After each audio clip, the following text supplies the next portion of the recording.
80,000 refugees from Syria, which most of them military agent, probably some of them with them that vetted, hate America.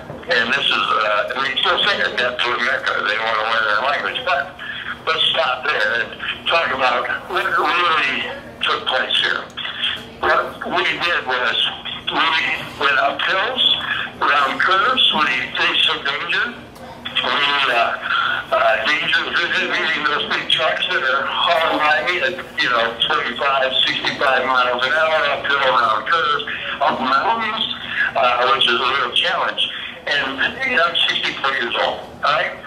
But that tells us all something, that if we put one step forward and say to ourselves, I can do this, and no matter what, we face the consequences and work hard and put your best foot forward and pedal, right? Politicians say, I'm going to pedal, right? Okay, there's a joke there somewhere, but, we can accomplish some great things, and we can do it together. And that's important. It doesn't have to be a political office. It can be an agenda. But you got to want to do it. And you got to make the commitment. It may not be your issue. Let me give you an example. For some of the people who volunteered for this effort, they have other issues. For them, it's a different priority. They need to fighting common core, eliminating abortions, defunding Planned Parenthood, or maybe, what do I call it, trails. Everybody has their issue, right? And what we have to do is we have to look at those issues and prioritize. And I asked David, who has an issue, I said, how many people do you think are really interested in this? He said, 1 out of 1,000. I said, great. You know what we're going to do here? We're going to look at your issue as well. But we're going to do this when we build an army. And we got to have a rallying call. And for me, I'm fighting the machine. I'm reigning in Oakland County because these people are despicable. While I'm out here doing this, my former opponent, and now a congressman, decided he's going to do one up on me. He's going to invite all of these non-veterans in the district to come and get a congressional pen for serving in Vietnam. A pen. Really? Why wasn't he co-sponsoring and helping push the VA Accountability Act, which will allow us to go in there and clean house with the incompetent bureaucrats that are running and causing the problems in the VA? Why can't we do that? Why can't we do that for corruption? But he's got $1 billion. So he runs the machine. So how do we fight that and get these guys to be accountable and transparent and follow the wishes of the very constituency that put them in office? And they're not doing that. And the other problem is we have 20 to 40,000 voters. You don't even know what they're voting for. Who they're voting for? Who's going to educate those people? Because we need an educated populace in order for the republic to continue. I'm for capitalism, but I don't like crony capitalism. I'm for helping the people that I don't like, giving people food stamps when they could be working or they were spending on food stamps or SNAP money on cigarettes and booze, or buying groceries and then using their credit cards to buy the cigarettes and booze. I have a problem with that. So I don't like how they did that. Come on, maybe I should give them seeds to the shovel and play the gun. I don't know what the answer is, but together we can accomplish some great things. But it has to be together, and we have to work on our priorities, and we have to prioritize what the consensus is, and we have to give everybody their due say in Congress. And that means putting work groups together or doing some real studies and looking at pros and cons. There was a big issue when I was in Congress about the federal government buying millions and millions and millions of rounds of ammunition. And I got one of my statements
Well, right now it seems to me that that Trout guy actually works for you because you're amongst his constituency. And what would prevent you from walking into his office and simply taking him to school with regard to...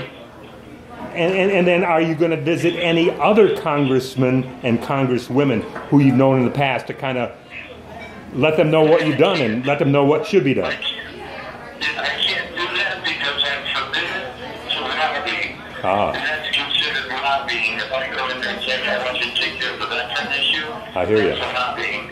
And I'm forbidden to do that for 1 year after leaving office. And that's one of the reasons why I decided to walk and bicycle to Washington, D.C.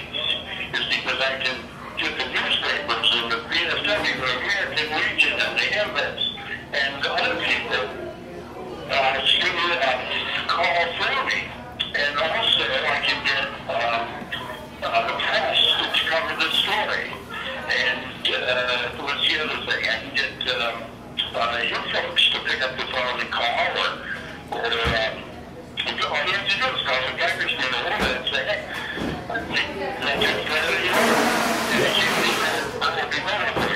and I think that's what we want to do. When you come back here, you need to come back to caucus, and we need to set out the plan as to what to do next, individually, as a group, and to involve other Tea Parties across the country.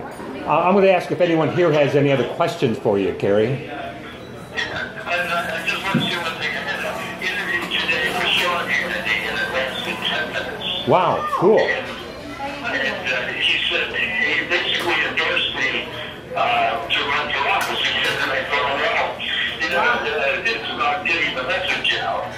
The biggest problem is you're running against a guy who has $1 billion. And, you know, I couldn't see if he was co-pilot. They have a method in Michigan. If they don't like somebody, he's not a player. And if you think about this, I went to Washington, I didn't have any IOUs, and I didn't owe anybody any favors. They don't like that because they want to pull the strings, right? But I couldn't raise the money because I couldn't get mom and pop to send $10 to the campaign. And the problem with that is because they silenced us and they went on the internet and they spread rumors and people believe the crap. They don't trust the press. But then when you ask them, well, you don't trust the press, why are you doing this? He said, well, it must be true because it was in the paper. But anyway, you don't trust the press and you just said, because it's in the paper, it must be true. That's ridiculous. Because it doesn't make any sense to me. So the figure was to get 100,000 or 200,000 mom and pops, and they don't have to be in your district because, quite honestly, you can't vote for the person, but if they represent your values, then you should support them. So how do you get 200,000 people to send $20? Because guess what? 200,000 people spending $20, do the math. All you have to do is you don't have to have more money than the guy, you just have to put the message out there and compare the report card. Sucks my opponent's money record right now worse than Vader's. And everybody was criticizing me because I got 82% adherence, and if I have to look at the other ones that were like 90%, 95, and 100%, and I got the, the Citizens Council Against Government Waste, which is the most, I was most proud of, and they gave me a superhero award because I scored 100% because I went after government waste. And nobody noticed. That's a shame. Nobody noticed. But if you put my report card next to his, guess what? He's all B's and E's and F's, I get A's and B's. So who are you gonna support? The A and B students or the F students? Well, it's a proven record. So this is a unique opportunity for us. If I decide to do that, but I'm not going to do it, mainly because nobody's going to send the $20. You can't get 100,000 people or 200,000 people to send $20 because we don't have that many people, and they're not really paying attention, which is the sad thing. And it's okay too, because I still have a 3.5-acre farm, and I can raise chickens and ducks and geese and spend time with my grandkids. But I have to stop the fight, and now it's up to you folks. You're all to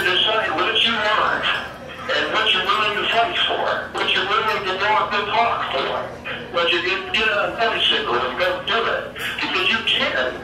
If a 65 or 64-year-old geezer like me can get on a bicycle and ride and walk 577 miles to Washington, D.C., you can pick up the phone and call people. You can go door to door in your precinct. Or somebody else's precinct shucks. I'm going to walk the whole district if that's what it takes to alert everybody to what's going on in Washington, because they're a bunch of corrupt son of bitches. And we have to demand the right speaker, whoever that is. We have to, I kind of believe that I have to have Newt Gingrich. But he isn't perfect, right? But we're never going to get perfect. Just, he died about 15 years ago. And that's the other thing. We have to take charge of our government. And if you just want to sit around and twiddle your thumbs and complain on Facebook or emails or Tea Party meetings, then this way, it's not going to change. And the other thing that's against us is we have morals and ethics. They don't. And that puts us at a disadvantage. So we usually have to work on it. I'm sorry, I'm ranting and raving. No. But Kerry, you put us on track. Part of what we're going to be doing here tonight is coming up with those things that we would be willing to walk to Washington or bike to Washington for. So we'll compare notes when you get back.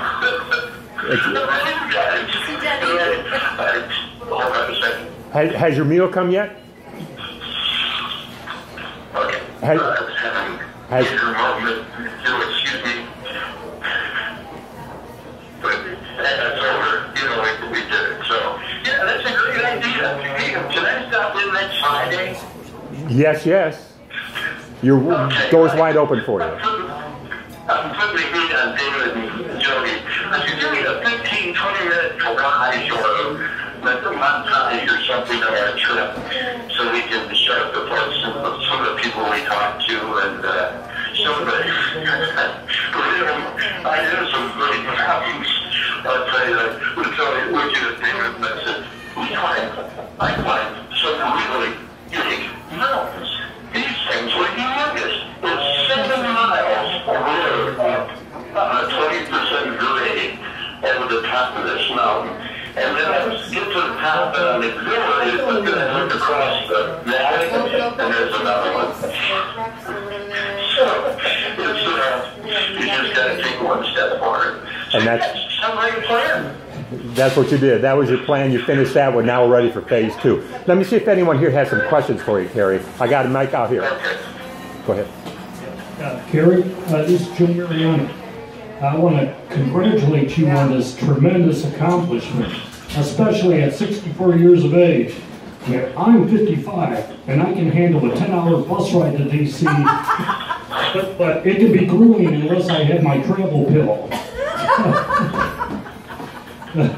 Anyway, I'm just wondering, have you received the kind of media coverage that you were hoping for, and was Dennis at all successful in getting through to Glenn Beck and his team, or maybe the Blaze?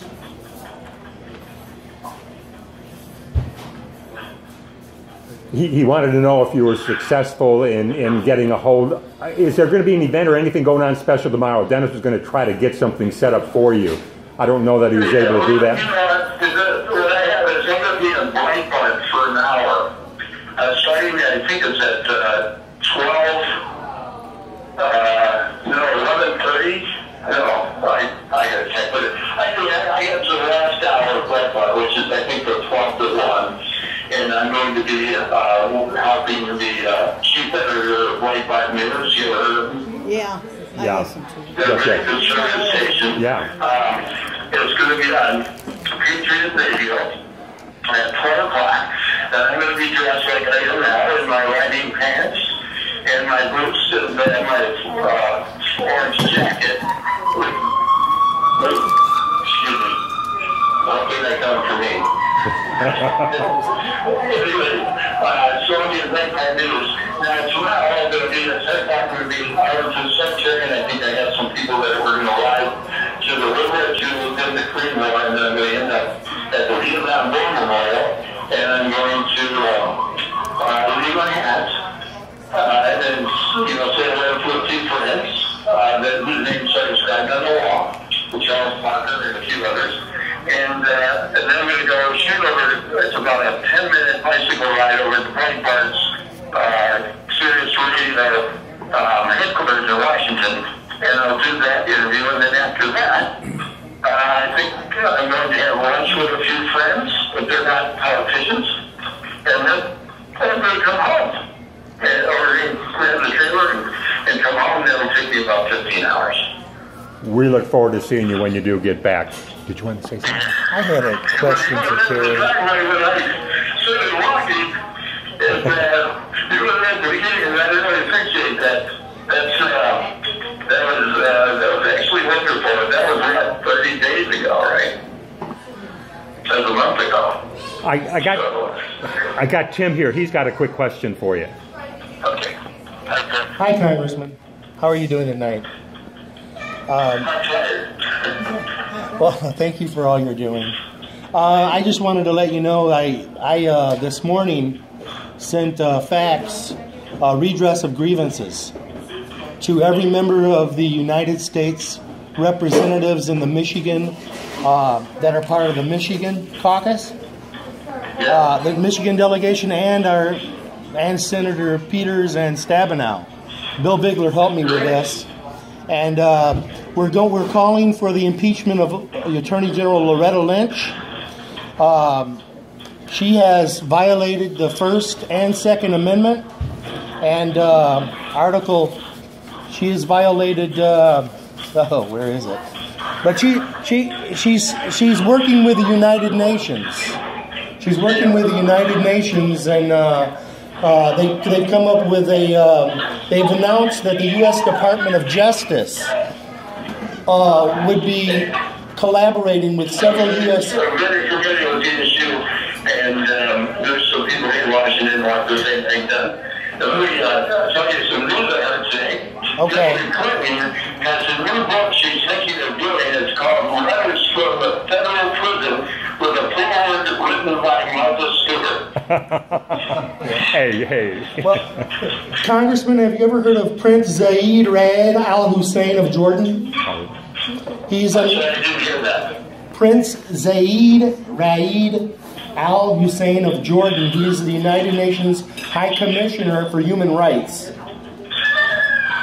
They're trying to force Sharia on us, but through. You said to do the right thing, but a question like that, what I would really like to do, because I have to go eat. They got my steak sitting there on the table, and I ordered a small one because I can't eat a big one. Carrie, thanks for calling. Thanks.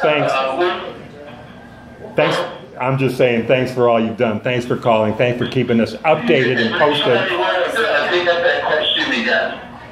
Yeah, go and enjoy your steak. We'll talk to you next Friday. Okay. We'll be listening to you on Breitbart. Yeah. I listen to that. It's on satellite radio. Tell them I'll email them. I listen to that it's on satellite radio.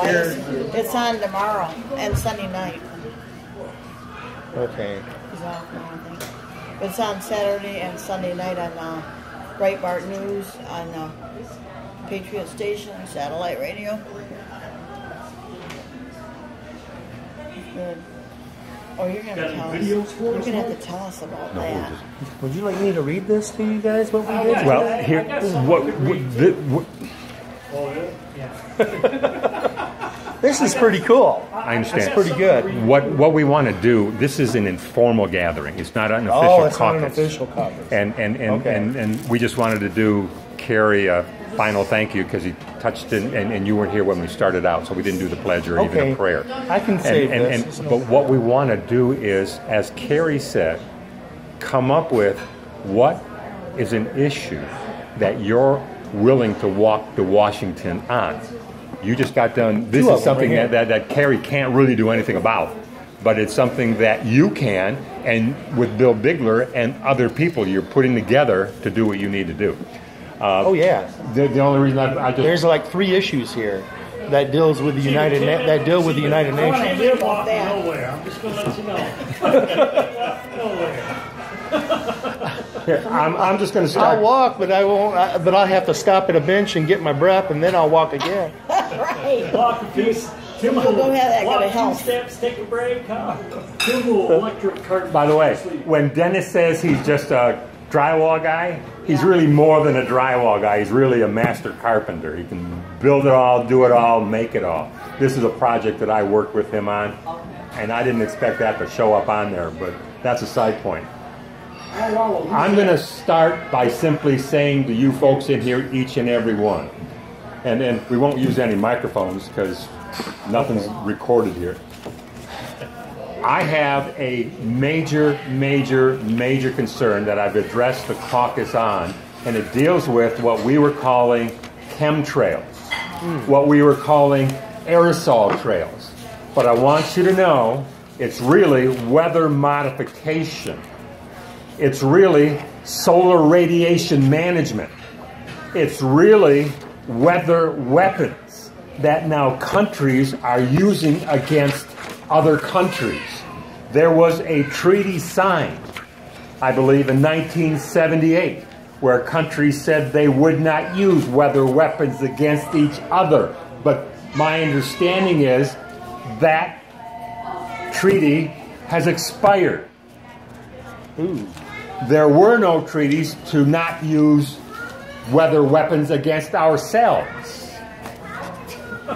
We know from what I've shown you in the past that the California drought has been demonstrated to be caused by ionic atmospheric control devices, i.e. HAARP. Now, I've got more pictures than I could ever show anybody that I need to link to people that know more than I'll ever know. Whoever teaches meteorology at University of Michigan and can classify these clouds for me, tell me where do they fit, what do they do, and how they become what they are. This is a picture I just took this morning of solar radiation management. Black clouds on a day when it's not raining. Those are not rain clouds. Yeah, I noticed that. This is above the Huron Township offices. And you see those... Yeah, them are not none of the cloud formations. I never learned about those right there are like sine wave deals. They're like waves. That is a manipulation of the stratosphere, ionosphere, whatever layers that causes the clouds to do what they do and be what they are. That is not normal temperature caused, upflow, downflow caused. That is something that has been orchestrated and engineered. Now, these pictures that I'm showing you, I just took today. I took